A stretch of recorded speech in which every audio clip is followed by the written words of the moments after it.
Yes, murakaza neza kuri MD Empire TV. Uyu munsi tugiye kwiga iby'ingenzi kuri YouTube Studio, icyo bita dashboard. Iyi ni ahantu abaremeye ibirimo content creators bashobora gukurikira umubare w'aba subscribers, amasaha y'ibirebwa, uko video zabo zikora n'ibindi byinshi. Rero ntucikwe, kanda subscribe ukande no ku nzogera kugira ngo utazajya ucikwa n'aya masomo. Tugiye kurebera hamwe rero ibintu bitatu byagufasha, uburyo butatu bwagufasha gukoresha YouTube Studio. Ubwo ndagenda mbibereka twihuse rero, turagenda dutangira ku buryo bwa mbere. Uburyo bwa mbere rwose ndahita mbagezaho ku buryo bwa mbere, uburyo dushobora kwinjira muri YouTube Studio yacu. YouTube Studio yacu rero twayigezemo, dore ngiyi YouTube Studio yacu. Iyi ni wenda mberetse, iyi ni channel turi gukoreraho yacu ubu ngubu, yitwa MD Empire TV. Urabona rwose ifite ibintu byinshi, ifite banner, ifite izina ryayo, ibyo dukora, logo, aba subscribers tumaze kugera 57, ibintu by'igiciro uko tuyitangiye vuba. Abantu muri gukora subscribe rwose ndabashimira cyane. Ikagira customize. Ubwo rero twe tugiye kwibanda tugiye gukanda kuri manage video kugira ngo twinjire muri YouTube Studio. Ushobora gukanda kuri my channel ubwo ukabireba. Tugiye kureba ku mavideo yacu. Reka dutangire neza. Kureba ku mavideo yacu rero, urabona hano aya ni amavideo tumaze gukora. Ahangaha twinjiye muri YouTube Studio yacu. Ushobora no gukanda tugiye kwinjira muri dashboard rero.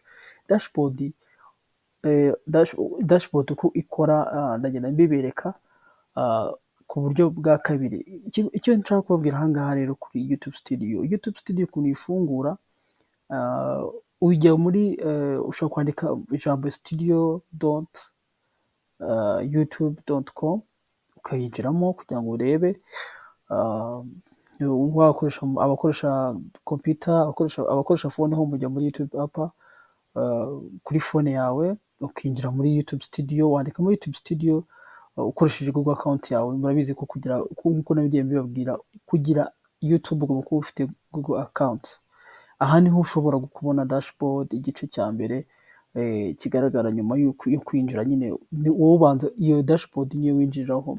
Ahangaha naberekaga YouTube channel nako ngiye muri video. Ubwo ngiye kwereka ku buryo bwa kabiri twihuse. Uburyo bwa kabiri rero, uburyo bwa kabiri nibwo tugiye kurebera hamwe ibintu byinshi. Uburyo bwa kabiri ni uburyo tubonamo YouTube Studio dashboard. Reka turebe ibice by'ingenzi YouTube Studio dashboard igira. Wenda mbivuze nihuse, igomba kuba ifite overview ni ukuvuga ngo muri rusange.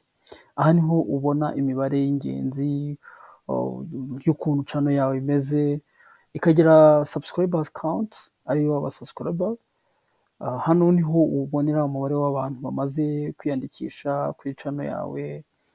Ikagira watch time hours, amasaha y'ibirebwa.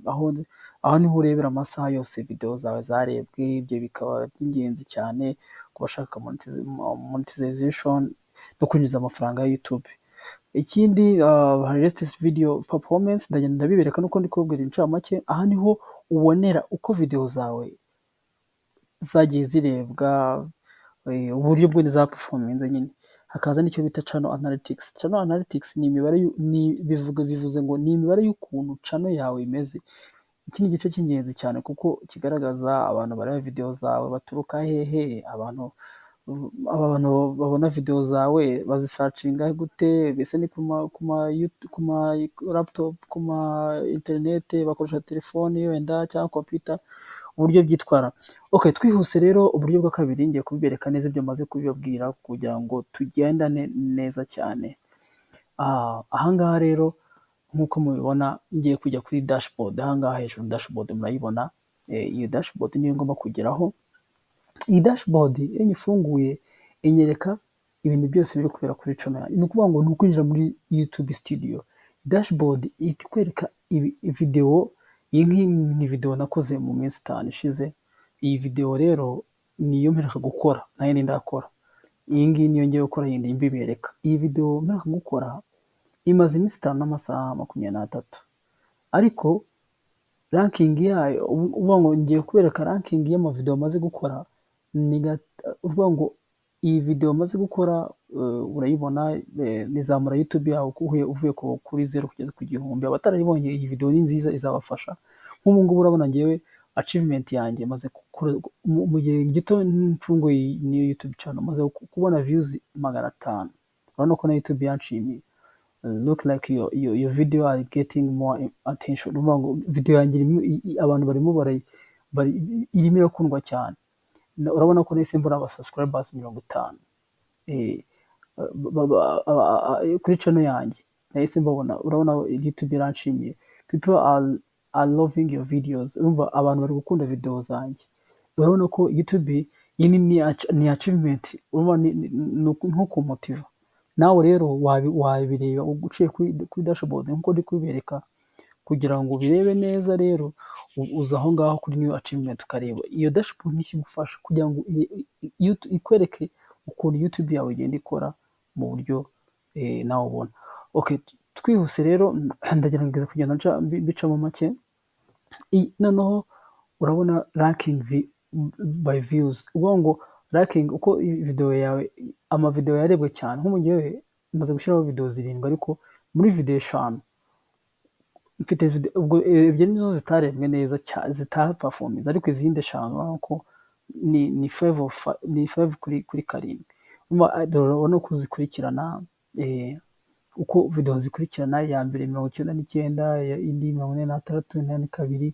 Urabona ni YouTube ikwereka uko amavideo yagiye agira ate performinga nyine, kugira ngo nawe ubikore neza nyine. Okay, dukomeje kugenda rero urabona ino video nampetse gukora ifite views 59. Iyi video maze gukora nawe bahita bikwerekaho. Noneho impression, noneho tugeze kuri impression, click thought light. Ni ukuvuga ngo abantu bagiye bayikanda bajya kuyireba. Ubwo mfite 2.6%. Urumva ntabwo irazamuka cyane, ariko uko iminsi igenda wenda bizagenda bizamuka. Noneho turate tujya umuvuga ngo iri kugenda ikwereka performance y'ukuntu YouTube yakora amavideo washyizeho. Tugeze kuri average for duration. Ubwo uvuga ngo mu gihe ino video imaze kurebwa ano masaha, urabona ayo masaha 3:08. Urabona ni ibintu ibi nyine, no kuvuga ngo igenda ikwereka buri kintu cyose kugira ngo mbese wowe ugenda ureba neza. Icyo mbabwira cyo rwose, umuntu ushaka kureba uburyo, hari abantu bagiye bambaza ngo buse ngo waza dukore video y'ukuntu twareba tureba performance ya. None urabona nka summary views maze kugira zose hamwe ni 543. Urumva YouTube ni ikizamuka. Watch time amasaha 42. Urumva ni ikintu cy'ingenzi. Aya masaha 42 ndashimira n'abantu bareba izi video, ndabashimira mbikuye ku mutima, kuko muri abantu b'abagabo kandi kabisa mbatereye salute kabisa. Urabona top videos mu masaha 48. Irabona ya video nakoze, urabona ko ni nayo iri kuri top. Urumva ko ni iri kuri top. Hakurikizaho uburyo bwo gufungura channel. Ibi nabyo nayikozeho, ndabashishikaza kuzayireba, nayo nziza. Aya mavideo nakoze ni meza cyane, kandi nkuko igira na publish videos, uko wa publishinga video zawe. Dore nk'izo nagiye publishinga ziriho. Ivuga ngo iyi dashboard ikwereka ikintu cyose idakuyeho n'akantu na kamwe. Urabona ko ni ibintu rwose byiza, kandi byagirira akamaro YouTube channel yawe nta kibazo rwose. Ubwo rero murabibona rwose ni ibintu bigaragara. Tugiye kwimukira ku buryo ibi ngibi ni uburyo wenda YouTube ishaka kugufasha mu buryo bwa ideas, cyangwa mu buryo bwo creatinga. Iyo ushaka kureba aya mavideo urabireba ko YouTube nubwo tuyikoraho, nayo igenda tugira inama y'ibintu twakora kugira ngo watch time yacu yiyongere, cyangwa n'abadukurikira barushaho kugira tubakore ibintu byiza. Tugere rero ku buryo bwa gatatu. Uburyo bwa gatatu uko wakoresha, uburyo bwa gatatu ni uko wakoresha iyi mibare neza. ni ukuvuga ngo tugiye kureba ukuntu twakoresha noneho imibare neza. Iyi mibare ifasha abarema ibirimo gukora neza. Reka turebe wenda uko wayikoresha gukurikirana uko abakureba bagenda biyongera, iyo umubare w'abagukurikira subscribers ndavuga uzamuka, uba uzi ko abantu bakunda content yawe. Kureba video zikunzwe cyane ukoresheje analytics, tugiye kureba ku buryo ureba kuri analytics, ushobora kureba izi video ufite uburyo bwiza bwo guhuza n'abazirebye, gushaka uko wakomeza kuzamura channel yawe.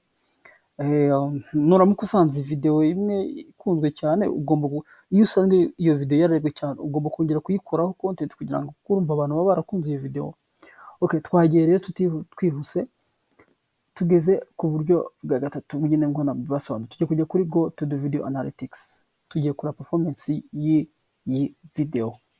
Iyi performance y'iyi video urabona ukuntu yahereye kuri 0 iragenda izamuka. Guys, mukurikire hano, igenda izamuka. Izi views aha ni ukuvuga ngo turi kuri overview. Turimo turagenda tureba uburyo iyi video yagiye izamuka ku buryo bwa views. Iyi video yazamutse ku buryo bwa views kugira ngo buri muntu wese ayirebe ayikunde. Urabona ko ni ibintu byiza guys. Noneho urabona watch time ni amasaha 3 abantu bamaze kuyireba. Urabona ni ikintu cy'ingenzi. Njye nshimira n'abantu rwose, abantu muri gukora ibi bintu ni ukuri ni byiza, ndabashimira. Urabona nashoboye kubona abasubscribers 3 bashya kubera ino video. Ni ukuri nshishikariza n'abatarakora subscribe mumfashe tuzamure iyi channel. Urabona suggestion video 57.9%. Urabona ni ibintu by'ingenzi rwose. Nshimira n'abantu kabisa, abantu ndabashimira mbikuye ku mutima, mukomeje kunshigikira. Browse features, channel pages, abasuye ama channel ni 10.5%. YouTube search, abashatsinze YouTube kugira ngo bayirebe. Urabona ni ibintu byiza cyane. Ending screen, umva ngewe ndashimira abantu rwose. Urabona ko rero iyi ni overview twarebaga y'ukuntu video yawe igenda izamuka. Urabona ni ibintu guys, ni ibintu ngiye bifata ku mutima kabisa. Izindi ukuntu nabona ukuntu basobanurira muri abantu b'abagabo ko iyi channel ni yanyu, nimwe mwatumye tuyishyiraho, ni ukuri biragenda. Urabona aha ngaha hasi uburyo average kuri average view duration, iyi video imaze kugira amasaha 2 hafi amasaha 3. Umva ni ibintu by'ingenzi. Average percentage views ubwo ni 20.4%. Urabona ni ibintu, urabona yatangiriye hasi rwose. Reba ukuntu rwose mureba namwe, video ifite iminota 12, ariko reba ukuntu yazamutse ikazamuka ikagera kuri rwa rwego. Ni ukuri ndabashimira, ni ukuri nkomeje kubashimira rwose mbikuye ku mutima. Muri abantu b'abagabo kabisa, I salute you pe. Ngiye ndashimira kabisa. Ngiye n'umuntu uzanyandikira mujye muyandika muri comment, mubwire ngo mbahe subscribe, ngiye nzayanzibaha. Mumbwire muti dushaka ko dukora iki, nzayambibakora, kuko ngiye ndi hano ku bwanyu. N'udahari sinakora ibintu. Ubwo rero urabona ko iyi video yanjye guhera kuri ino ndi kumwe nagenda mbere ku buryo nayikoze. Urabona uburyo yagiye performinga average. Ni ukuvuga ngo wowe ushaka kureba video, kureba performance ya video yawe uciye muri dashboard, ukajya kuri analytics ukareba video yawe uko yagiye irebwa neza. Ni ibintu rwose wikorera ubwawe. Nagira ngo mbibereke kugira ngo abantu bagiye babinsaba mubigire, mugende rwose mubimenya. Wajya kuri reach nabo ukareba ukuntu impression yawe ifite 500. Nkagira impression click abagiye bakora kuri noza, nkabona views 59. Ibi nibyo nagiye mbereka guys. Ni ibintu rwose byiza cyane kandi ndakomeza kubashimira. Ubwo ufite ikibazo azandika muri comment ambwire uko bizera no kose yagiye izamuka. Ubu nubwo buryo 3 nabiberekaga, kandi rwose ndagira ngo mumenye ko ubyumva. Ese wari usanzwe ukoresha YouTube Studio? Tanga igitekerezo hepfo muri comment umbwire niba usanzwe ukoresha YouTube Studio. Niba ufite ikibazo bimbwire. Wihukana subscribe kuri MD Empire TV kugira ngo tubashe gukomeza gutanga ubwunganizi rwose kuri iyi YouTube Studio. Murakoze cyane kabisa. Mukomeze gukurikirana MD Empire TV, kandi ndabashimira cyane. N'ukuri muri abantu b'abagabo, ndabakunda cyane, kandi iminsi yose turi kumwe tuzajya duhora mbagezaho ibyo mushaka byose. Murakoze cyane. Salute, I salute you kabisa, ndabakunda cyane. Tuzongera mu yindi video itaha.